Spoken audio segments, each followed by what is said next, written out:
Now, many of the families of the missing have been camping out in the Jindo Indoor Auditorium nearby this accident site since Wednesday.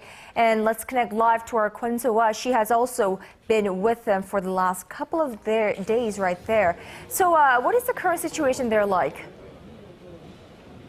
Hi again, Conn-young. Around 30 minutes ago, the representatives of the families of the missing people have briefed the families here at the auditorium on further demands that they made concerning rescue operations.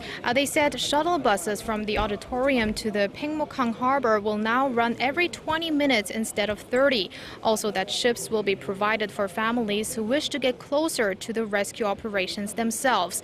Meanwhile, Prime Minister Chung Hong-won was scheduled to talk to the families of the missing here in the auditorium. That meeting, however, has been delayed a bit. Now, overnight, families and friends of the people on board the Sewol ferry went out into the streets in anger directed at the government, shouting that they would go to the presidential office of Cheongwade to air their grievances, but they were held back by police from leaving. Now, Prime Minister Chung came to the site a bit before 3 a.m. to control the situation, but found himself in a row with the families for around 3 hours.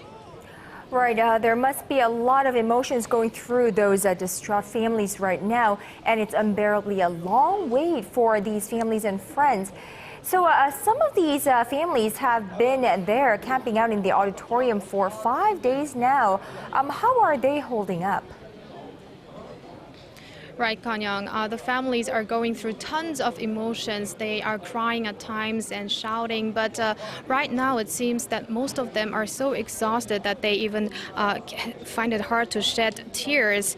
Now, as well as many of them are just staring blankly into two television screens, one showing the rescue operations and one the news, as well as the descriptions of the recovered bodies, which includes their gender, height, clothing, shoes, and other features, which are being provided to them as well. Now, news of the rising death toll has led to more crying and to some passing out, and I saw some being rushed out on stretchers.